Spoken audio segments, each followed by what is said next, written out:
Hey guys! Alright folks, we're here today to check out a Patreon request from this patrono right here, and for the first time ever, we're checking out an original song from Radio Tapok. Yeah, Radio Tapok. It's a joke, guys. Like somebody asked the other day in the comment section, Radio Tapok, question mark. Dude, come on. You're here and the joke is gone like this. Yeah. Seriously, fuck. Do I have to spell everything out for you? If you have to explain a joke, then it's not a joke. No, it's just the person is too dense to get it. Everybody else got it. This one douche didn't. Maybe got lost in translation or something. Probably. Anyways, the name of the song is Gnёt. I don't know, but that's like the only thing I know how to say in Russian, so I'm fucking going with it. Okay. Nazdrovnya. Well, there's two things. There's two things. I only know the bad words. Can you share one? No, I don't want to. Okay. So anyhow, are you excited to check out this original material? Yeah. Alright, let's fucking go.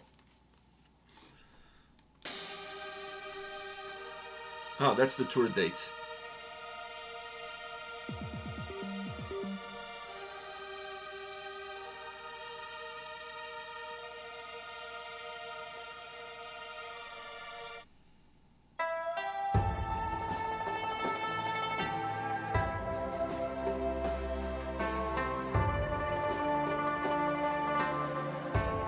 Very Demon Slayer.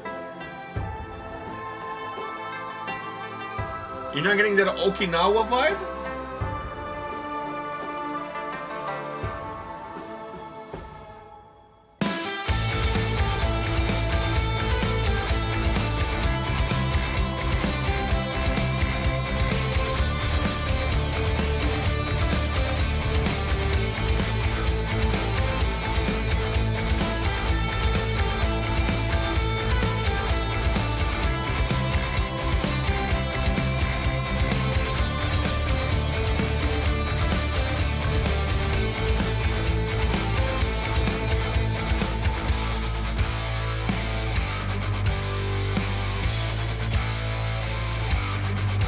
В бескрайних просторах монгольских степей, сдвигая границы имперских земель, Квантунская армия пересекла Халхин Гол.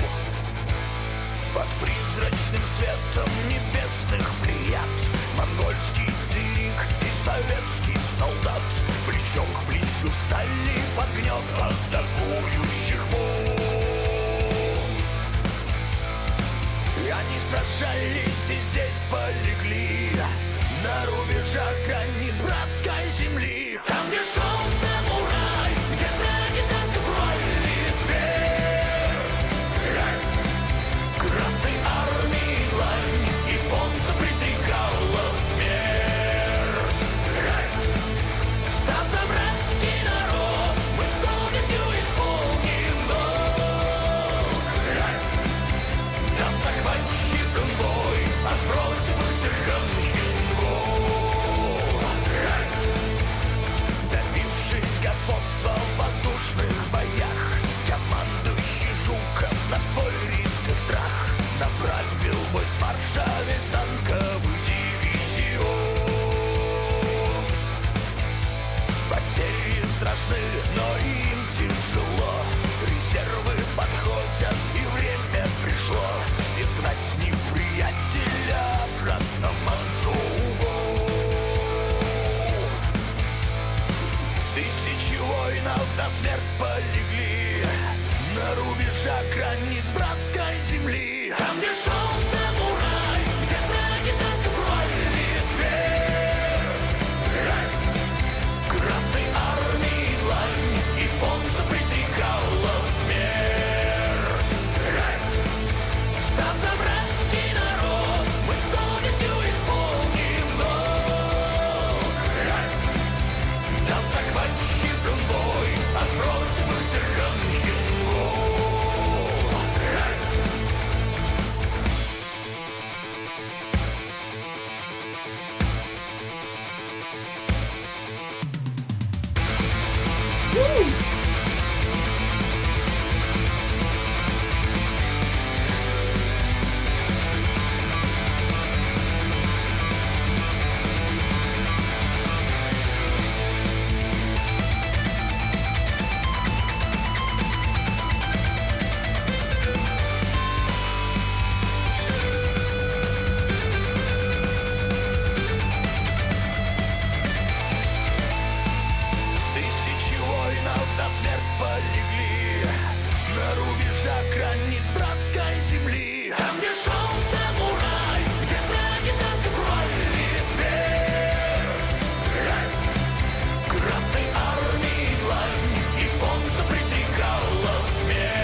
So basically, this is him going all Sabaton.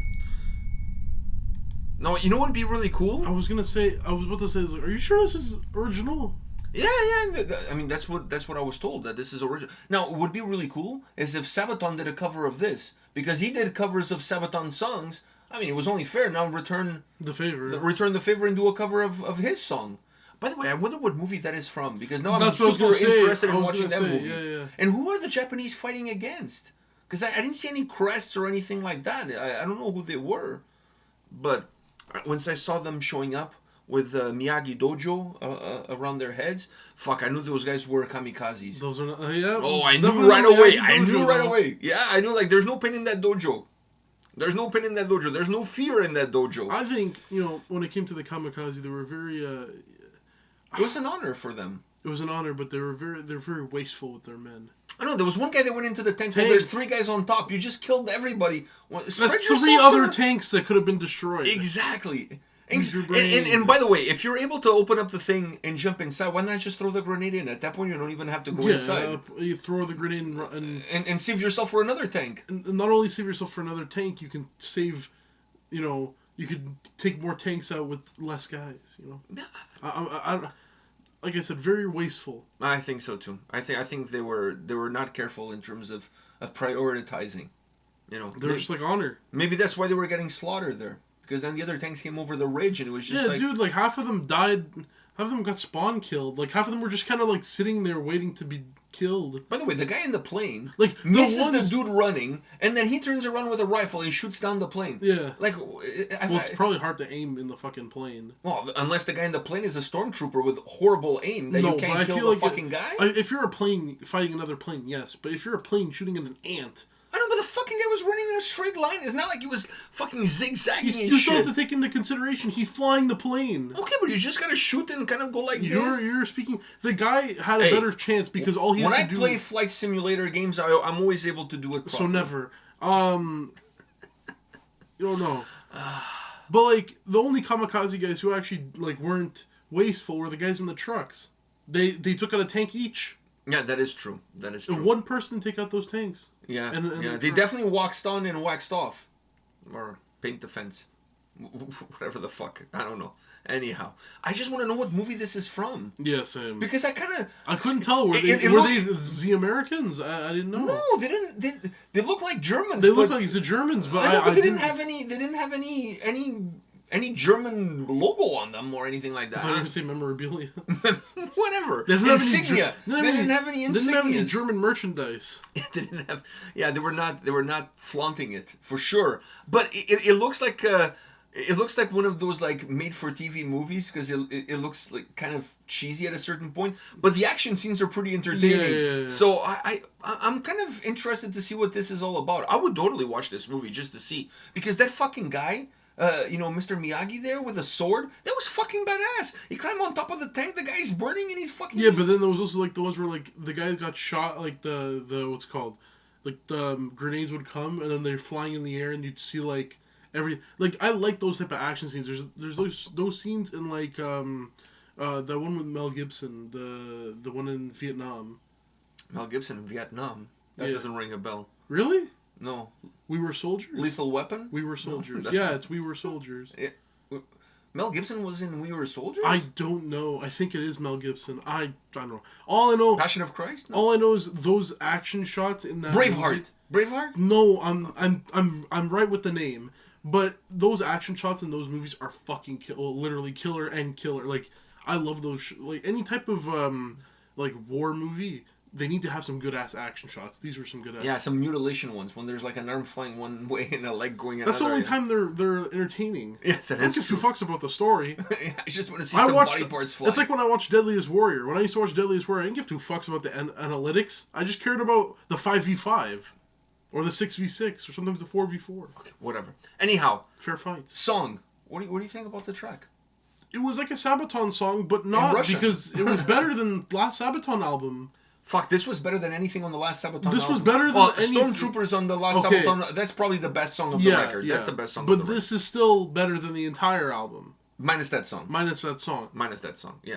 I agree. I actually. And I think this is actually one of my favorite. But he was even rocking the Chuck Liddell look with the sunglasses. That's what I was saying. That's why I thought it was a cover. But no, Sabaton never made this song. But we never heard every Sabaton song. We're pretty close to that. We're not. But I was listening to it. I'm like, out of all the radio. How many Sabaton songs do they have about Japan? Shiroima. They have other ones. Okay, but we just never heard them. I've never heard of... This is original. Let's give the guy credit. Let's give the guy credit. Let's give the guy... He shouldn't have worn the fucking vest and so that threw me off. But I think he did that on because purpose. Because he's doing like what Sabaton. Yeah, what Sabaton does. It sounds better than Sabaton. Anyways, I was listening to this and I'm like, fuck. I think out of all the Radio Tapok songs we've done, I like the fact... I always like the way the Russian sounds in the song, but I think this song... Out of all of them, out of all the ones we've done on the channel, this one has fit the Russian, Yeah, because it's not a translation. Because it's not a translation, right? So, in my opinion, that makes this one of my favorite songs that we've heard from him. Because it's so fluid, because the way everything is put, he's able to make it sound like... You know what I thought was amazing? Is that the sound, from the beginning, you looked kind of surprised when I said it had a Japanese vibe to it. No, I knew. From the beginning it had a Japanese vibe. But the reason why is because that same... I've heard that, obviously, everyone... That melody is when you hear that melody, you're expecting... Domo arigato, Mr. Roboto. But that melody's been used in so many different, other songs. That's why I went like that, because I've remembered... But what I was going to say is that he was able to have a song in Russian that fitted perfectly into that more Japanese aroma that the song had. It really went well. It didn't feel like the two things didn't belong together. It actually felt like they were meant to be together. Russia and Japan have somewhat of a history. Every country has history. With other countries? To a certain degree. No. What Russia and Japan history do they have? There was a war. Was there? Yes. Oh, so maybe this is it. Maybe those were Russians. Maybe. They were dressed in too black to be Russians, though. Well, maybe it wasn't, because the Russian...